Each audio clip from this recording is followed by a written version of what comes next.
বরিশাল ও পিরোজপুরের ১৪ গণমাধ্যম কর্মীকে আর্থিক অনুদান দেওয়া হয়েছে।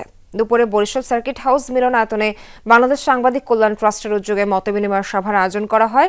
অনুষ্ঠানে বক্তারা বলেন, সাংবাদিক ও তাদের পরিবারের শিক্ষা, স্বাস্থ্য ও আর্থিক নিরাপত্তা নিশ্চিতের লক্ষ্যে কাজ চলছে।